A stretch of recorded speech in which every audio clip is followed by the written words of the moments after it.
인사드리겠습니다. 안녕하세요. 세요.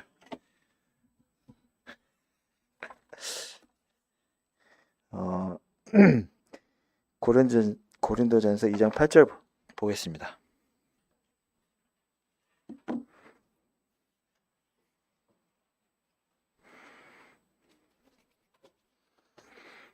(264페이지)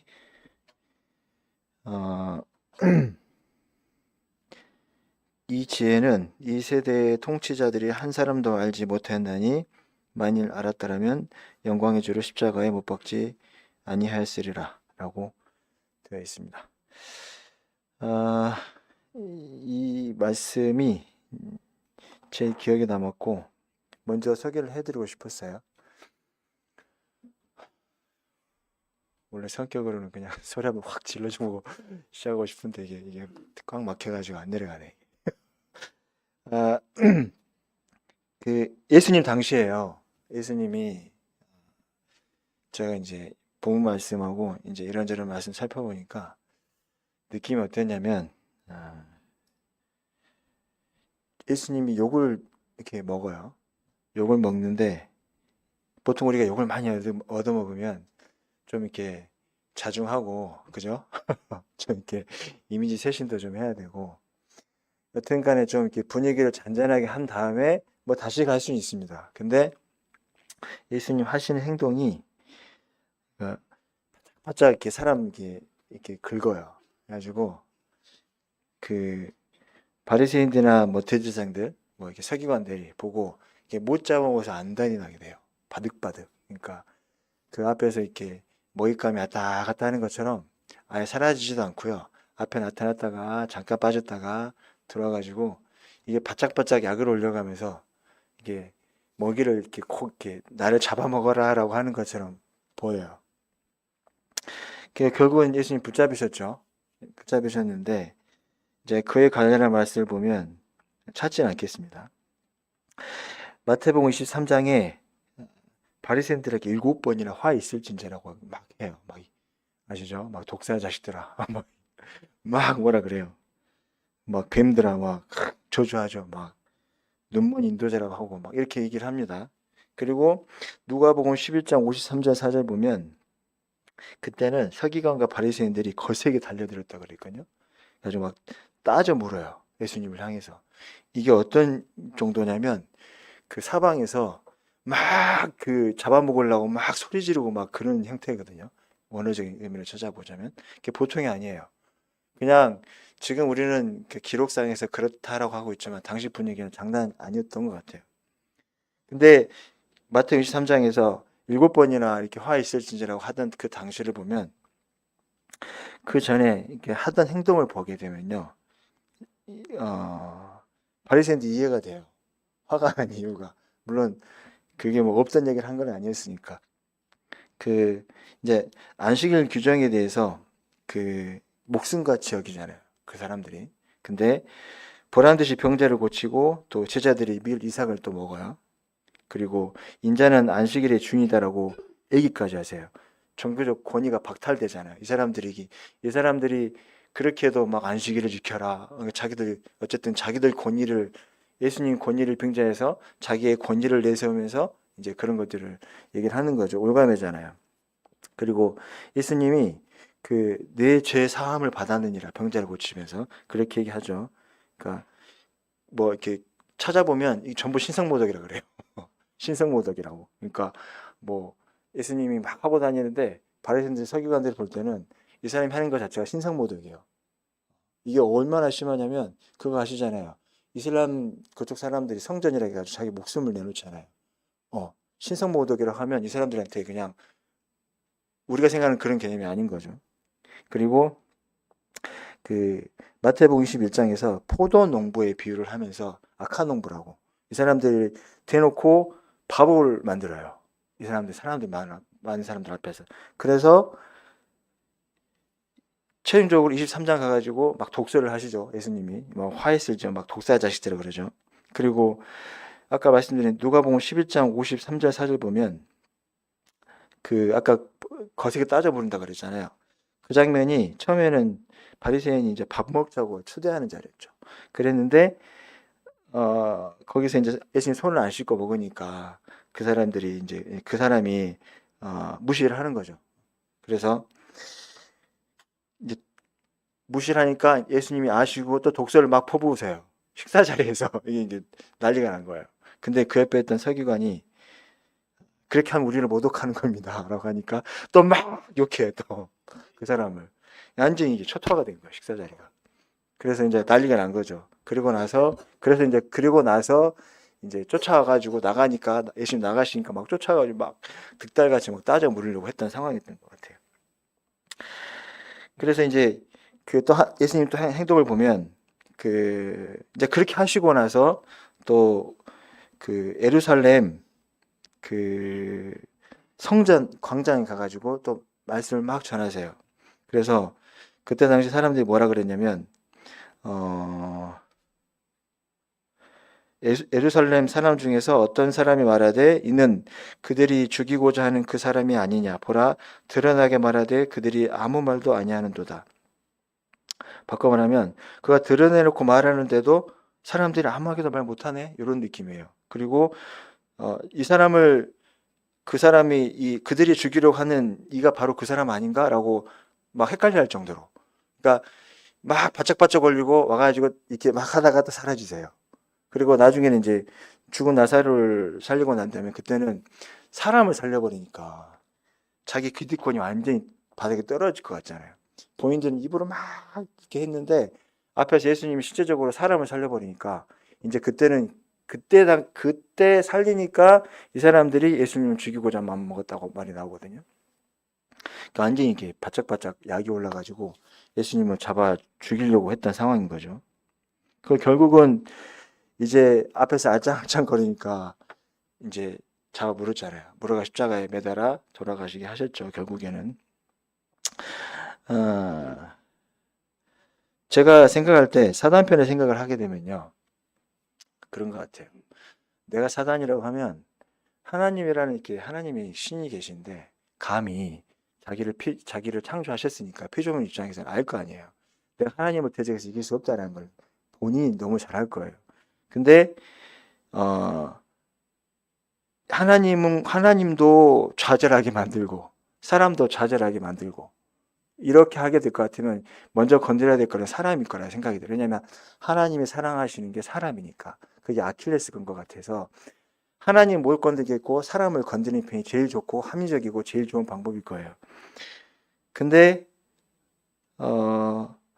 그리고 그 사단이 어떤 계획을 세울 때 가장 완벽한 계획이라고 하면은 이런 거겠죠. 방금 말씀드린 대로 사람이 하나님을 배신하게 하는 거. 그러니까 사랑과 하나님을 멀어지게 하는 거. 이게 가장 좋은 방법일 거라 생각을 해요. 멀어지게 하는 거. 이게 그렇잖아요. 사람이 우리는 그런 교제 많이 하잖아요. 뭐 하나님의 사람을 사랑하셨다, 뭐 창조하셨다, 뭐 교제를 하기를 원하신다. 근데 그 사람이 하나님을 배신했다. 배신하게 만든다. 이거를 완벽하게 하나님을 배신하게 만들면 이거는 사단의 입장에 봤을 때 하나님의 어떤 원대한 계획을 모르는 상황에서는 완벽한 계획일 거란 말이에요. 완벽한 계획. 멀어지게 해서 사람을 하여금 배신하게 만드는 거. 하나님의 사회, 우리 사회를 갈라놓는 거죠.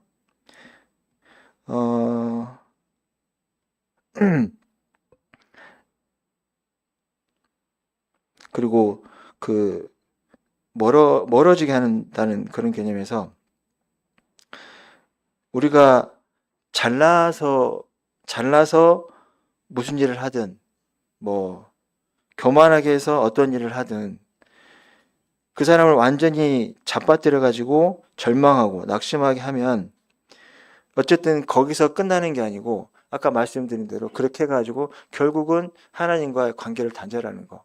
이게 이 사단의 핵심일 거라 생각을 하는데 이 공격을 받아도 우리가 적어도 공격은 받을 수 있잖아요. 우리가 뭐 믿음이 강하다고 해서 쓰러지지 않는 거 아니니까 이런 공격은 다 받을 수 있다고 생각을 합니다. 그런데 그 공격을 받고 하나님과 멀어지냐 안 멀어지냐 이거는 별개의 문제라고 생각을 해요.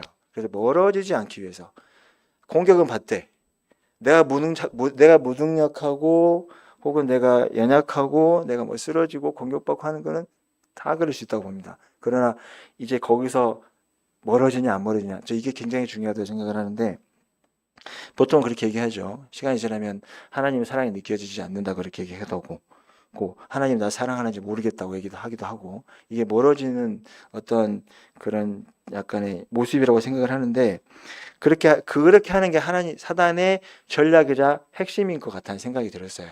하나님은 못 건드니까. 근데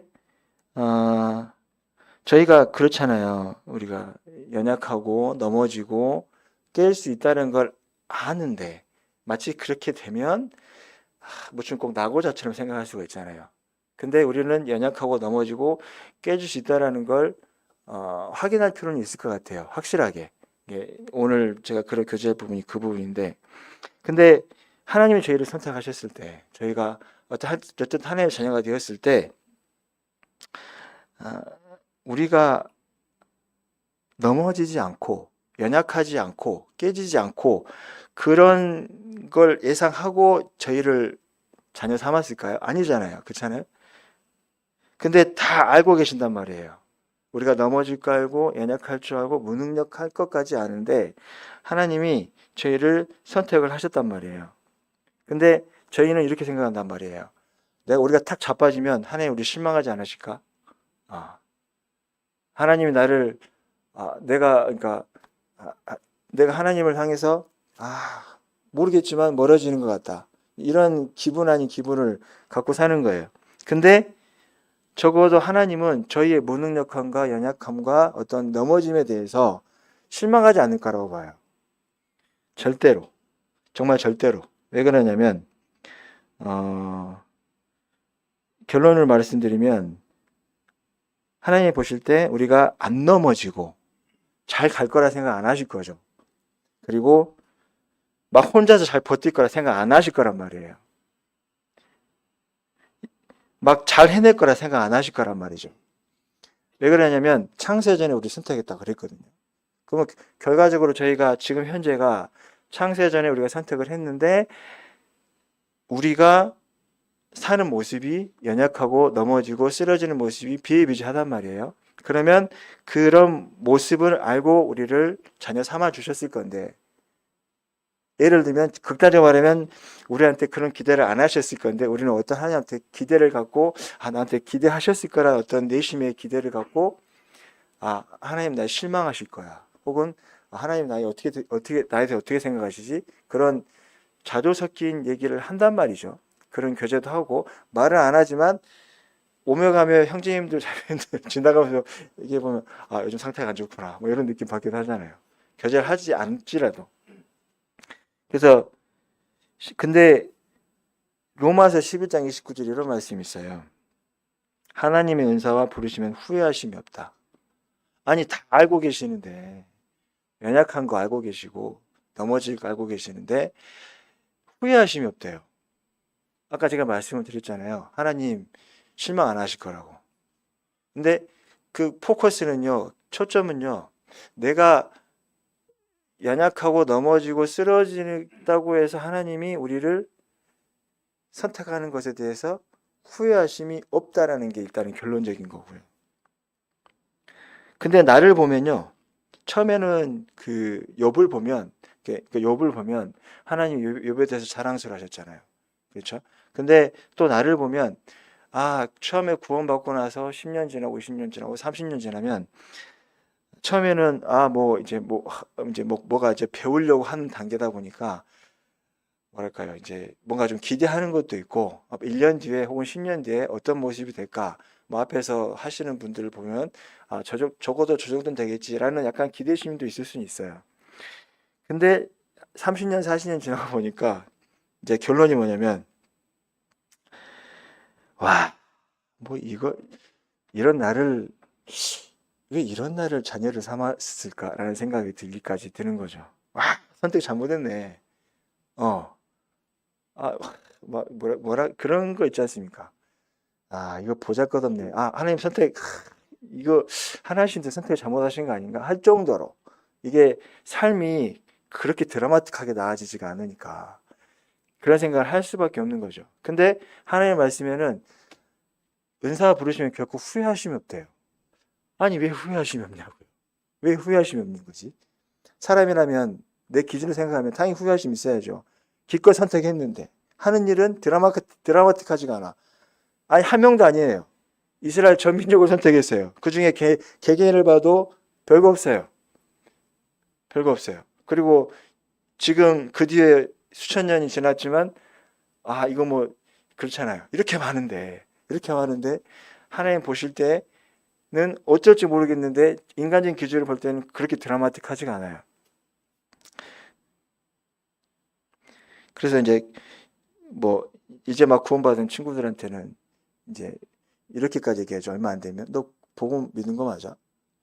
너 구원받은 거 맞아? 삶의 변화가 별로 없네. 물론 구원 안 받아서 그럴 수는 있죠. 근데 그게 뭐랄까 드라마틱하게 변하지 않는 것에 대해서 내 스스로 연약한 부분이고 무능력한 부분에 대해서 우리가 생각하고 기준을 잡아야 될 부분은 하나님이 후회하심이 없다는 거예요. 그걸 우리가 자책하고 막 쓰러지고 그럴 수는 있지만 아까 말씀드렸잖아요. 하나님과 관계가 단절되는 게 제일 문제다라고. 공격을 받으면 내가 하나님 앞에서 하나님 나 사랑하시지 않아. 혹은 내가 하나님 사랑하지 않는 것 같아. 이 관계까지 가기 전까지가 문제라는 거죠. 이제 두 가지를 말씀을 드리면 뭐 그 이스라엘을 볼 거고 개인적인 걸 볼 건데 역사적 병역으로 그 로마서 9장, 10장, 11장을 보게 되면 이제 처음에 이제 로마서에서 1장부터 8장까지 사도 바울이 복음은 믿는 모든 자에게 구원을 주신 하나님의 능력이라고 이렇게 계속 말씀하시고 계시거든요. 근데 9장, 10장, 11장의 배경이 9장 이제 그 유대인 그리스도인이 떠나게 돼요. 황제의 명령으로. 그리스도인들이 소요를 일으킨다 해서 추방을 하게 됩니다. 그로부터 한 4년, 5년 뒤에 다시 복귀를 하게 돼요. 그래서 아시잖아요. 유대인 그리스도인이 나가게 되니까 이방 그리스도인이 그 교회 안에서 주도권을 잡게 되겠어요. 없으니까 아무도. 돌아오고 보니까 아니 이 율법도 모르는 그리스도인들 이 사람들이 주도권을 잡고 있어요. 근데 이방인 그리스도인이 볼 때는 이스라엘과 한 약속은 마치 폐기된 것처럼 보이잖아요. 떠나고 마치 버림받은 것처럼 보이고 교회 안에서 우리가 사라져 버리니까 그렇게 평가가 됐던 것 같아요. 약속이 폐기되었다. 이스라엘과. 그렇게 생각을 해서 그게 아니다라고 9장, 10장, 11장을 써 내려가시는 거거든요. 근데 뭐 길게는 살펴볼 수 없고 이제 한 번씩 보면 로마서 한번 9장 살펴볼게요. 로마서 9장.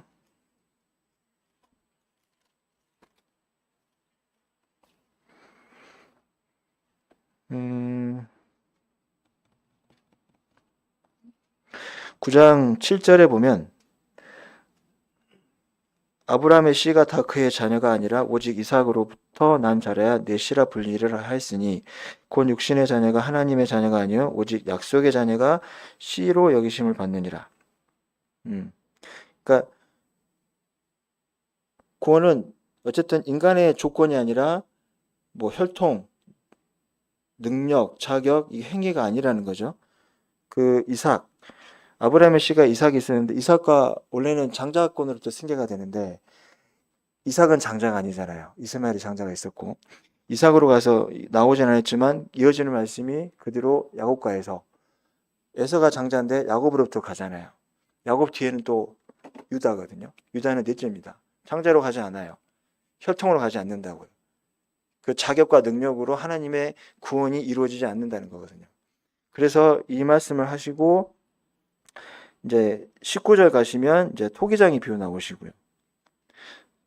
토기장의 비유는 22절에 보시면 멸하기로 준비된 진노의 그릇을 오래 참으심으로 간영하시고 그래서 24절에 보시면 이 그릇은 유대인, 이방인 이렇게 예시하시거든요. 그러니까 진노의 그릇을 그러니까 이방인을 하나님이 이방인도 함께 구원의 약속으로 이렇게 하셨다. 근데 그 하나님 주권으로 귀 그릇과 천이 쓸 그릇을 한다는 거는 뭐 이제 찾다 보니 그렇게 나왔어요. 장로교 예정론자들이 이걸 써먹더라고요. 하나님 주권으로 귀 쓸 그릇과 천이 쓸 그릇을 나눴다. 하나님 주권이다라고 끝내버려요. 근데 원래 이 말씀은 그 누구를 지옥 보내고 안 보내고 하나님 주권의 문제가 아니고 왜 이방인을 쉽게 구원하셔서 이스라엘 위상을 떨어뜨립니까? 라는 그런 의미거든요. 문맥적으로. 그래서 차별은 은혜라는 거예요. 이 부분에 대해서. 소기장이가 뭐 이건 비유거든요. 그리고 나서 26절에 보시면 내가 내 백성 아닌 자를 내 백성이라 사랑하지 아니한 자를 사랑한 자라 보리라. 이거 호세아 말씀과 비슷하죠. 어쨌든 간에 하나님이 우리를 자녀 삼았을 때는 우리의 능력과 무능력과 우리의 연약함에 대해서 생각하지 않는다는 거예요. 그거를 봤으면 선택 안 하셨어야죠. 자녀 안 삼아 주셨어야죠. 근데 우리는 계속 살면서 또 쓰러졌네. 능력 없네. 나 이걸 나를 선택해. 이거 그런 분 있잖아요. 드라마틱하게 막 얼마 전에 그랬죠. 남아공 최문승님 오셔가지고 교제 간증해 주셨잖아요. 솔직히 저는 그런 간증과 교제는 없습니다. 드라마틱한. 근데 이런 것 좀 하나쯤 갖고 있어야지 뭐 교제도 하고 믿음을 나눌 수 있고 간증도 할 수 있고 그럴 것 같은데. 근데 솔직히 얘기해 보면 또 그렇게 드라마틱하신 분들이 별로 없어요. 이렇게 특출나신 분 빼고는. 근데 물론 그분의 기준을 삼고 그렇게 살아봐야 되겠다라는 목표의식을 갖는 건 좋은데 다 그렇지는 않다는 거죠. 그러니까 좀 그런 부분이 있죠. 그래서 이제 10장에 가보게 되면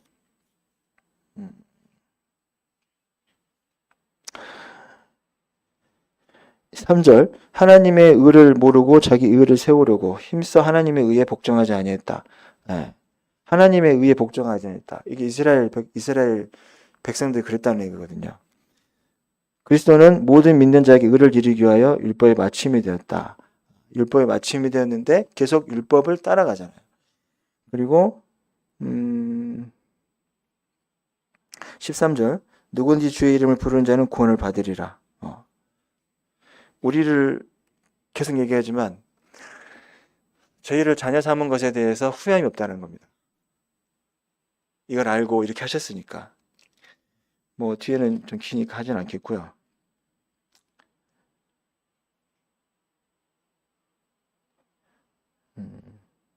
좀 건너뛰어서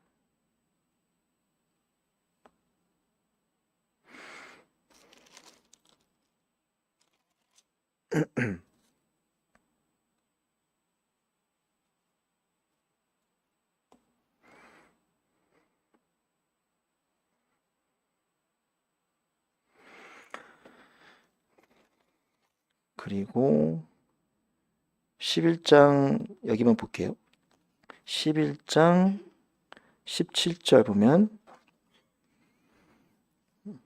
돌 감람나무인 네가 그들 중에 젖붙임이 되어 참 감람나무 뿌리에 진액을 함께 받는 자가 되었은즉 돌 감람나무는 이스라엘 이방인들이고요.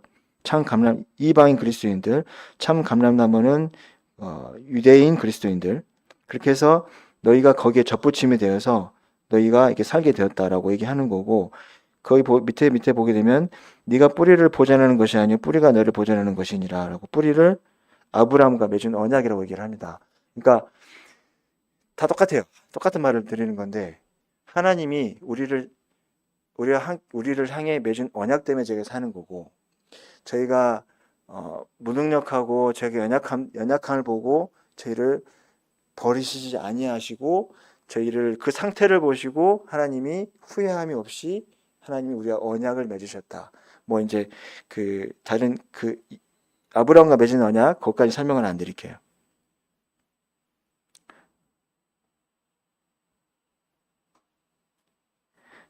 그리고 이제 개인 아브라함을 보게 되면 창세기 12장 이렇게 나와요. 내가 너로 큰 민족을 이루고 내게 복을 주어 너의 이름을 창대하게 하리라. 너는 복이 될지라. 이렇게 얘기하거든요. 이때가 언제면 75세 때입니다. 75세. 근데 그때 사라가 환갑이 넘었어요. 근데 이제 애를 많이 낳을 거라는 이런 보고 주시는 거예요. 그러면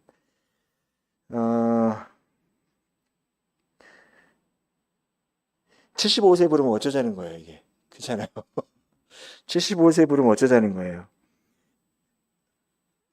많은 애를 낳을 건데, 많은 민족을 이룰 건데, 만약에 그 하나님이 불러다 놓고 이제 물론 75세에 그 약속을 하시고 99세에 이제 애를 주시죠. 근데 어?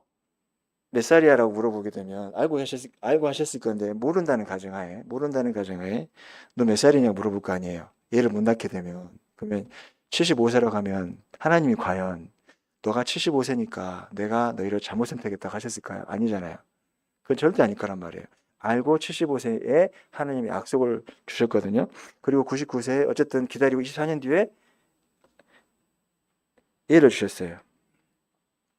근데 하나님이 우리의 상태나 우리의 어떤 능력을 보고 우리를 선택하셨다고 한다면 아브라함한테 이렇게 얘기하셨겠죠. 아, 야, 너 미안하다. 잘못 선택했다.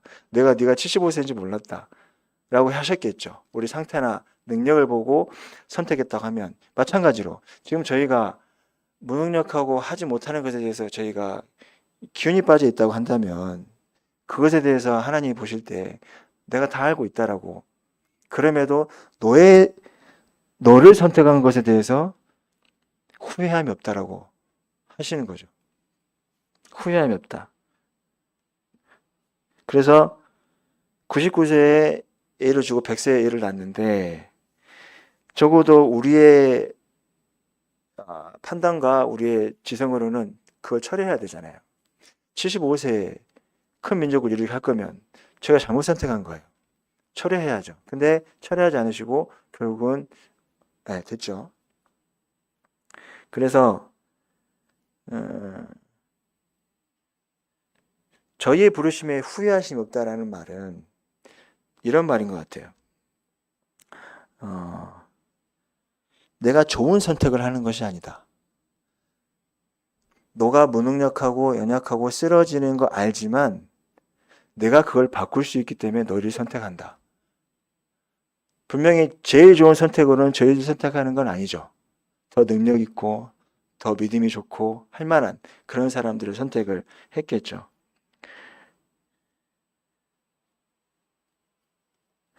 아까 말씀드린 대로 아브라함의 족보를 보게 되면 장자로 승계되지 않고 또 그 유다가 넷째인데 유다는 또 며느리랑 동침해서 일을 납니다. 완전히 이게 저기예요. 개족보예요. 사실은요.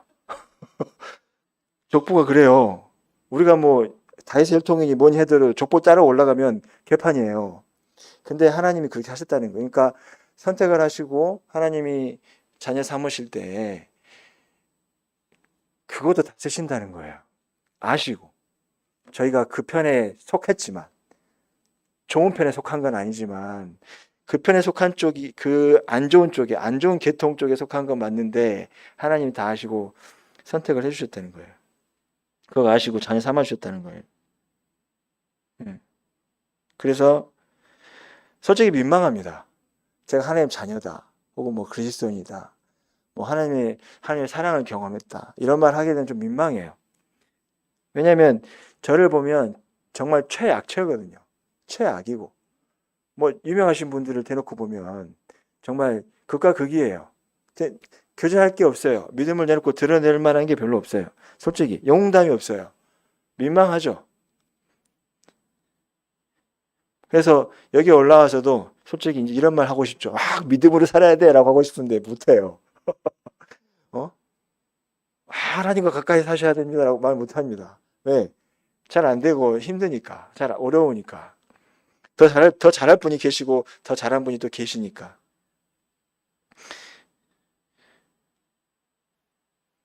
그래서 오히려 그런 말들이 저한테 도전이 되고 찔리죠. 쉽게 말을 못합니다.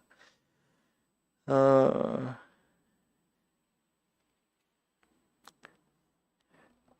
근데요, 제가 아주 평범한 인간이잖아요. 정말 약체고 최악인데 이게 위로가 될 수 있는 부분이 있더라고요. 뭐냐면 십자가 사건을 보게 되면 아까 제가 서두에 말씀드렸잖아요. 예수님이 마치 나 잡아봐라라고 알짱알짱 하는 것처럼 돌아다니셨다고. 근데 마지막에 잡히실 때 내가 그니라 라고 하고 일부러 잡히세요. 아시잖아요. 일부러 잡히세요. 일부러 잡히시는데 그 다른 부분 보게 되면 12군단이나 되는 천사를 내가 할 수 있는데도 안 한다 그러거든요. 일부러 잡히세요. 말인즉슨 예수님 십자가로 가기 위해서 일부러 그랬던 것 같아요. 왜? 아까 말씀드렸잖아요. 사단이 전략을 세울 때 가장 효과적인 전략은 사람을 건드리는 거. 하나님을 못 건드리니까 사람을 건드려서 사람이 예수님을 죽이게 하는 거. 그게 십자가 사건이잖아요. 이거 완벽한 배신이거든요. 배반이에요. 완벽한 배반이에요. 그러면 예수님도 죽이고 하나님이 사람도 멀리하고 죽이는 거예요. 그게 가장 좋은 전략일 건데, 근데 그 십자가라는 사건이 우리가 지금 십자가 하면 우리 죄를 다 가져가셨고 이런 거 생각하니까 이게 완벽한 은혜고 막 이렇게 생각을 하실 수 있잖아요. 근데 그 당시에 돌아가 보면 완벽한 패배예요.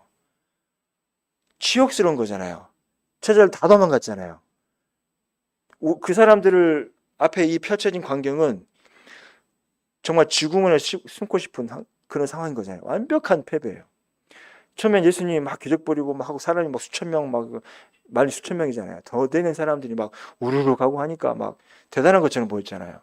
근데 결국은 십자가에서 박히는 모양새가 너무 인간적이고 너무 힘도 없고 이건 대체 뭐야 이거. 그렇잖아요. 완벽한 패배예요. 지금은 우리가 이렇게 얘기할 수 있지만 하나님 승리하시다 얘기하시지만 그건 그때 당시 그건 아니잖아요. 사단이 좋다고 이제 물었잖아요.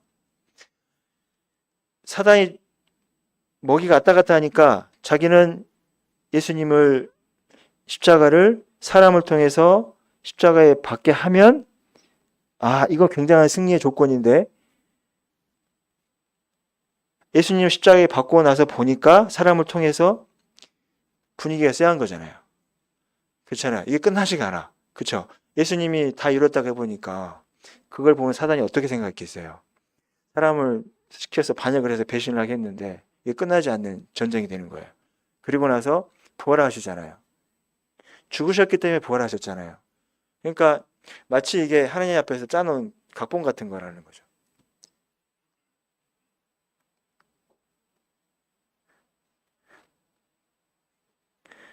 인간들을 동원해가지고 십자가에 매달았을 때는 이겼다고 막 다 끝났다고 화냈을 거예요. 진짜로 그랬겠죠.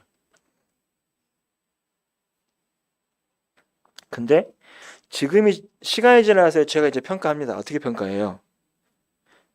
십자가 상황이 인류 역사가 끝날 때까지 하나님의 사랑을 확증하는 근거가 되잖아요. 사단이고 사람은 우리가 패배했다. 완벽한 수치다. 라고 얘기할 수 있겠지만 하나님 편에 봤을 때는 이거는 완벽한 승리잖아요. 그때 당시에 그 사람들과 사단이 이 사건이 하나님의 사랑을 가장 확증할 수 있는 사건이라고 생각했을까요? 못했겠죠. 죽여버리면 끝날 줄 알았는데 부활해버렸잖아요.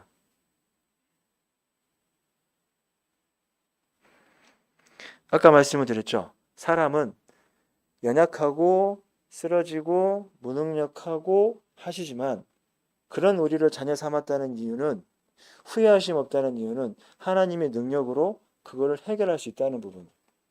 사람은 하나님을 배신해서 예수님 십자가에 매달았잖아요. 근데 하나님은 예수님을 통해서 그 사건을 통해서 완벽한 승리를 하셨잖아요.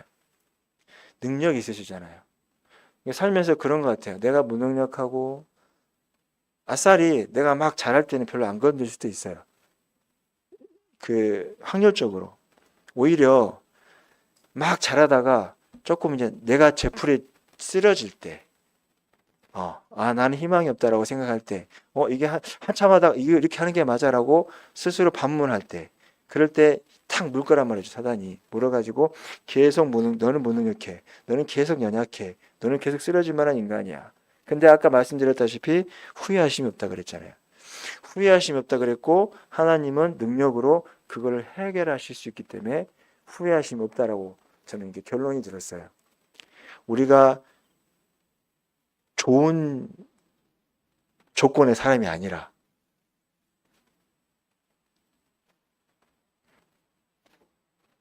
우리가 살아가는 세상에서는요, 우겨야 되잖아요. 밖에 나가면 그렇잖아요. 연약한 내가 뭐 강해 보여야 되잖아요. 일단 지고 들어가면 더 막 득달같이 달려들잖아요. 인정하면 안 되잖아요. 인정했다 그러면 그게 그 순간 약점이에요. 우기는 게 맞아요. 네. 그리스도인에서 우기지 마라고 하기에는 어쩌면 더 많이 당하고 사는 것 같아요. 뭐, 악을 선으로 이겨라. 저는 이 말씀을 드리는 게 아닙니다. 일단 밖에 나가면 우기는 게 맞아요. 어쩌면. 근데 저희가 하나님 앞에서는 무능력하다 인정을 하는 게 맞다는 거죠. 어, 스스로 평가할 때요. 나 게을러 라고 평가가 되면 인정하시면 좋을 것 같아요. 나 무지해. 똑똑하지 않아 하면 좋을 것 같아요. 나 무능력해. 무능력하다 인정하셔야죠. 이걸 하나님 앞에서 하시라는 거예요. 그러면 그랬을 때 하나님이 오히려 필요하다는 계획이 서실 거고 하나님이 내게 필요한 존재라는 확증이 될 거라는 생각이 들어요. 십자가 그랬던 것처럼. 하나님을 저희를 믿는 게 아니잖아요. 하나님을 믿기 때문에 제가 구원을 받을 수 있는 거고 하나님을 그 믿는 신뢰로 저의 연약함을 그냥 까는 거예요. 인정하고 하나님 맞아요. 저 부족해요. 부족하다고 인정하고 무지하다고 인정하고요. 그때 이제 그 뒤에 준비하신 하나님의 계획이 나올 거라 생각이 됐습니다. 다시 생각하면 아까 처음에 말씀드린 대로 이걸 알았더라면 영광의 줄 십자가에 못 박지 아니하였으리라. 몰랐어요. 진짜 몰랐어요. 저희도 몰라요. 앞으로 어떻게 될지 모릅니다. 그 능력이 있다는 사단도 몰랐어요. 십자가를 달아 이 계획이 십자가를 예수님 십자가 단 계획이 알았다면 안 했다라는 거예요. 철저하게 하나님의 능력으로 이렇게 감추시고 하시는 거죠. 자, 마무리하겠습니다. 저희가 입으로는 그리스도 혹은 예수님이 필요하다고 얘기하지만 정말 그분이 필요한 존재임을 드러내게 하기 위해서는 나의 연약함을 오히려 드러내야 된다고 생각이 들고요. 다 알고 있지만 이게 정말 필요하다는 생각이 들었습니다. 나는 최악체고 내가 정말 최악인데 모든 상황이 막히는 이 상황 가운데에서 그 상황에서는 저희의 상태와 저희의 어떠한 상황을 인정을 하고 찬송하리로다라는 그 말씀이 있거든요. 에베소서에 찬송하리로다. 그 찬송한 일만 남겨두고 내가 공격받고 내가 힘들어하는 거 다 있습니다. 인정합니다. 그런데 그 순간에 찬송하리로다라는 그런 고백이 있었으면 좋겠다는 생각이 들었어요. 왜? 십자가로 이루시는 그것을 제가 다 봤잖아요. 지금 어떤 환경인지 모르겠습니다. 그러나 오로지 하나 십자가에서는 이루어졌어요. 이게 안 될 것 같은 이 상황이 반전이 일어났잖아요. 우리는 십자가에 이루어지는 그걸 봤기 때문에요. 십자가에서 그 뒤바뀌어버린 판세가 뒤바뀌는 상황도 봤고요. 그것이 지금까지 하나님 우리를 사랑하시는 확증이 되어버린 그 사건을 봤기 때문에 저에게 항상 해답은 십자가에 있다고 생각합니다. 십자가를 기억하셔야 되고요. 이게 중심이 되야 된다고 생각을 계속 하게 됐어요. 이걸 알았더라면 영광의 주를 십자가에 못 박지 아니하였으리라. 이게 그때 당시에는 감춰진 비밀이지만 이게 정말 저에게 딱 풀어진 비밀이라고 생각을 하고요. 앞으로 이렇습니다. 나라는 인생을 어디에 쓸까? 라는 생각을 해보게 됐어요. 나라는 인생을 어디에 쓸까?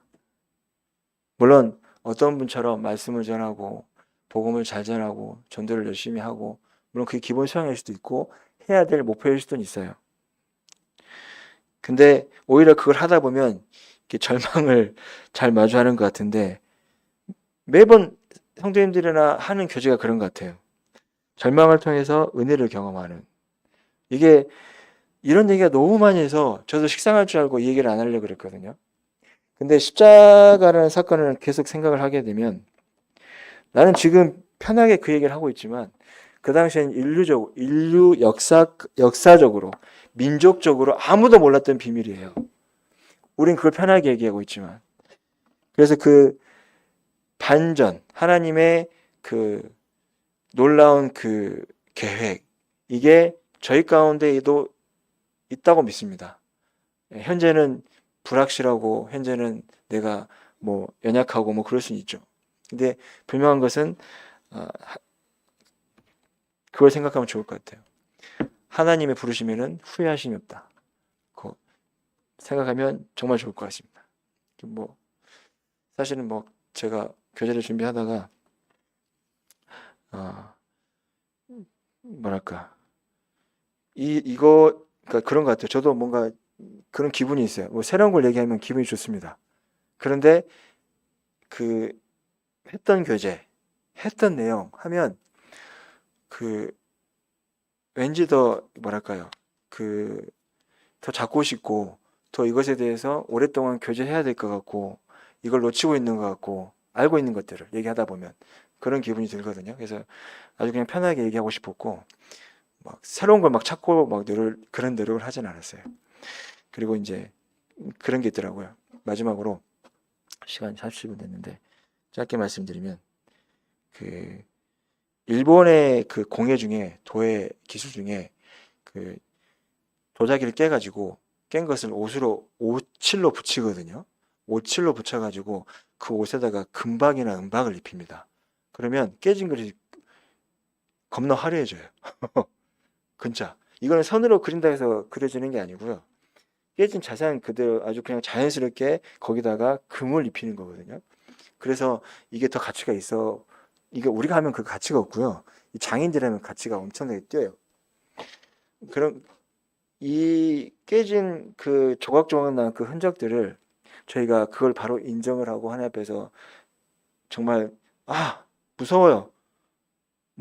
내가 능력이 없어요. 그러면 분명히 그렇게 하실 거예요. 하나님 일로 와, 일로 와, 이렇게 하실 거예요.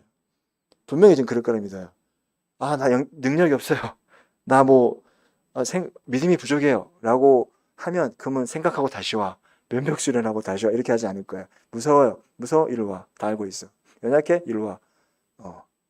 연약해? 뭐 능력이 없어? 이리 와. 없어도 돼. 분명 이렇게 하실 거란 말이죠. 그 깨진 흔적 그대로 인정하면 하나님이 언젠가는 그 금박으로 씌워줄 겁니다. 그래서 더 화려하게 빛날 거예요. 기도하고 마치겠습니다.